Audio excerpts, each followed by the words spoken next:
Please give us a brief summary of the match from your perspective. Yeah, good evening. A difficult one. Looking at the result, and probably the last minutes were much more comfortable, but it was a difficult first half.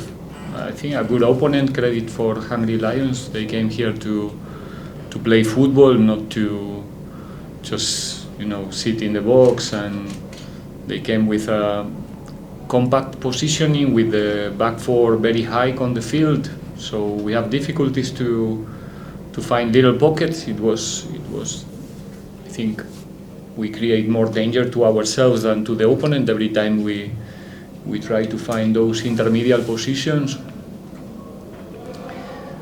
We improve a little bit there after 20-25 minutes, just before the goal, early, I think a little bit early, to build up with one more player low, and not suffering in the transitions with Daniels, which was a threat, a difficult team to deal with, because they have discipline, they have speed up front, and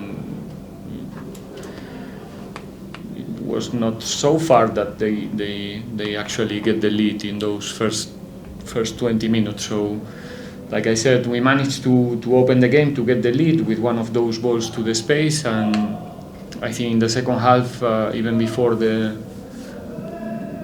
red card, we have one chance with Rile. I think we managed to find more times spaces behind the line. We provoked the red card with also one ball behind the line. So we were learning during the game how to deal with them, and I think that then with one more player on the field, and we have a lot of talent up front, and it was difficult for them to cope, and in the end I think we dominate quite okay the game. Difficult first half, like I said, but good work from the boys, and in the end the objective is to be in the next round, and they did a good job. Now open for questions. Thank you.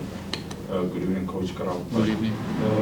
Coach, is it possible for you just to give a brief, update in regards to Makaula? And secondly, I think this is for the first time in a very long time seeing Orlando Stadium, breathing like that. Any message, for the supporters, because the previous coach said, they felt, consumed by the surroundings in around them. Was a shocking moment for all of us. Obviously, it's one of those situations that you sometimes, unfortunately, you have the opportunity to live yourself close. We used to see it in TV sometimes, and today was our chance to have that feeling. I can tell you, it's not nice. But thanks to the doctors and the technical assistants, I think they managed to stabilize him, because there was a difficult moment. That's what I heard, and what I know is that he's in the hospital. He's in good hands. He's in observation. I guess the club will tell you something tonight, I guess, to share more details. It's a personal thing, so what I can tell you right now, even though I didn't have the opportunity to speak to Mahaula, is that it's okay. And on the atmosphere, sorry, last time. Yeah. There's a mic. I'm sorry. No, it's fine. You had The two questions. Yes. Yeah. No, I was just saying, I think it's for the first time in a very long time that the Orlando Stadium was breathing like that. The previous coach said they felt consumed. It's the first time they see, it being in a surrounding like this. Yeah, it's actually, we should have asked ourselves, how did we manage to continue playing football, not really knowing, sometimes we do things that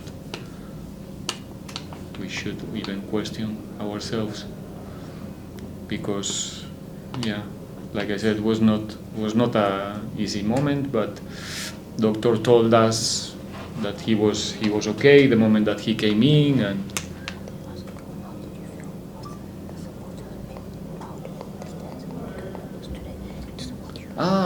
okay. It should be in Spanish. Sorry. The support today, it was, I think it's coming also from the derby. People came today much more optimistic and understanding that, it's like when that's the beauty of this game. I mean, our objective should be that when we finish the game, the people, it's checking when is the next one. You understand?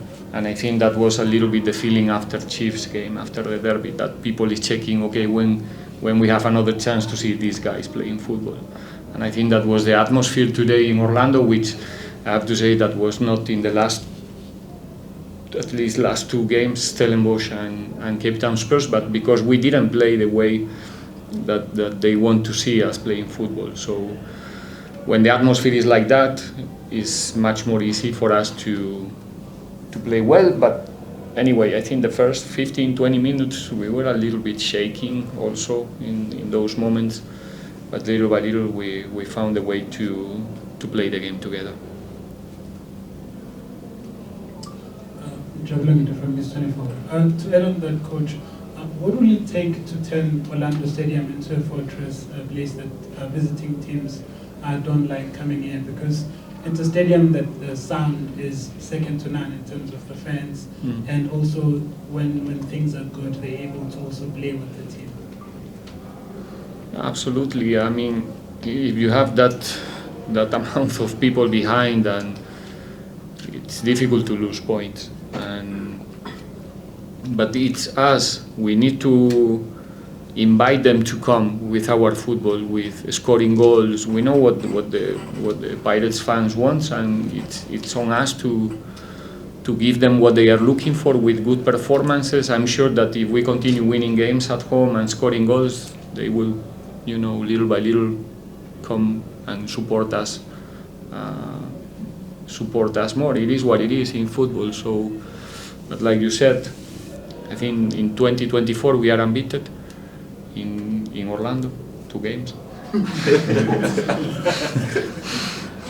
So let's go for the next one. Any other questions? Final question? Going once, going twice. Joe gets the final question. I'm not sure, Lawrence, are you feeling shy now? You're not sure if you should raise or not? It's nothing to do with what Okay. they smashed it. Let's go. Do you have a question, Vedile? Yeah. Okay, this is the final 2 prize and closing it. That's fine. I know, Coach, you don't like to talk about individual players, and it's not an individual player. It's International Week. Yeah. Coach, I mean, Mabasa is someone, Takufasa Mabasa, someone who's always said striker's instinct, has got the talent. What has been key in terms of him not being able to sort of emulate that consistently at Pirates, and what is it that you're looking for when the club calls him back to say this is what you need to do in order to make this a permanent record? Well, I cannot really answer the first question. What I can tell you is what we are looking for in that position. He fits well. He's a striker that can help us to play better. Not only, we all know what Chejo can do in the box. His quality, his timing in the air, he's very complete, as close to the box as possible.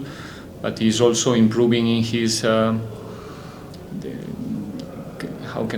playing far from the box. It's also giving us a lot of things, improving. It's like I said, he's a striker that we don't see the number 9 only like a player to finalize the action in the box and that's it. He's a player that needs to help us to play better, to play the football that we want to play, to be in contact with the ball, to dominate the central lane of the field, to create the spaces for our 3 number 10s. It's they have all of them. When they are on the field, they have a difficult work to do. And Chejo so far is doing well, and good for him, good for the team. Is also finding the net which is also obviously very important for a number 9. Final question to the chairman.